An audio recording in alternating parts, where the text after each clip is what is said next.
Suid-Afrikaners doen toenemend aansoek om vuurwapenlisensies en nog 'n koue front op pad Kaap toe.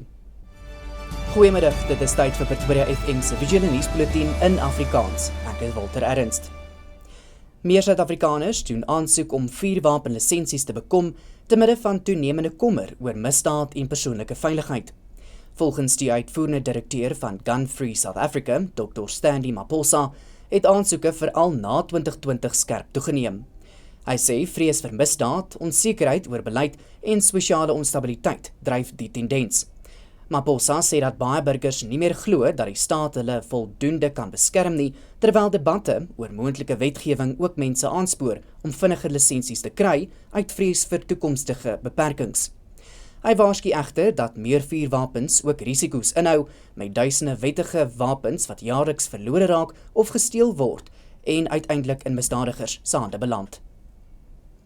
Die nuutverkose leier van die parlementêre vervolgingskomitee, Makashule Ghana, sê hy sal nie die eise van opposisiepartye steun om die nasionale vergadering se speaker, Toko Didiza, te vra om haar vanuit haar rol te onttrek nie. Ghana is gister deur die ANC en die regering van Nasionale Eenheid se partye gekies om die komitee te lei. Die ATM-leier, Vuyo Zungula, meen Didiza het voorheen teen die artikel 89 paneel se verslag gestem en is daarom nie onpartydig nie. Hy sê die adjunkt-speaker, Annelie Lotriet, behoort toesig oor die komitee te hou. Ghana sê hy sal saam met die parlement se komitee werk om die nodige inligting te bekom, sodat die kommissie sy werk suksesvol kan afhandel. Die Suid-Afrikaanse Agentskap vir Maatskaplike Sekerheid, SASSA, begin vandag met Junie se subsidie uitbetalings. Betalings sal geleidelik plaasvind om lang rye by handelaars en OTM's te voorkom. Senior burgers sal van vandag af hulle subsidies ontvang. Diegene met gestremdhede môre en beginsigtes van kindertoelaas kan hul uitbetalings donderdag verwag. Alle ander toelaas, behalwe die maatskaplike noodlenigingsfonds wat deurlopend betaal word, sal van Vrydag af beskikbaar wees. Die nuwe bedrag wissel van R580 vir kindersorg tot R2420 vir oorlogsveterane en senior burgers ouer as 75 jaar. SASSA het beginsigtes aangemoedig om seker te maak dat hulle bankbesonderhede korrek en op datum is om vertragings te voorkom. Die onafhanklike verkiesingskommissie het politieke partye se skenkings vir die 4de kwartaal van die 2025-26 boekjaar bekend gemaak.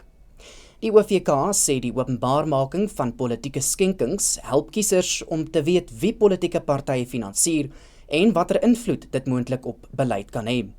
Die grootste skenkings is aan die DA gemaak wat meer as R57 miljoen ontvang het. Rise Mzansi het nagenoeg R30 miljoen ontvang, terwyl Action SA byna R10 miljoen ingesamel het. Die ANC het self nie skenkings bevestig nie en die OVK het die ANC versoek om ingevolge die wet te verduidelik waarmee donasies nie aangemeld is nie. Die Suid-Afrikaanse weerdiens waarsku oor moontlike infrastruktuurskade te midde van nog 'n koue front wat dele van die Wes-Kaap kan tref. Die senior weervoorspeller van die weerdiens, Elani Heineke, sê dele van die Wes-Kaap sal na verwagting van môre af deur die koue front geraak word. Sy sê ontwrigtende reën word ook verwag en 'n geel vlak 4 en oranje vlak 8 waarskuwing is vir die betrokke gebiede uitgereik. Oorstromings in formele en informele nedersettings mag tot skade aan infrastruktuur en die ontheeming van kwesbare gemeenskappe aanleiding gee. En daarmee die einde van vandag se visuele nuusbulletin in Afrikaans. Ons het môre weer 'n afspraak.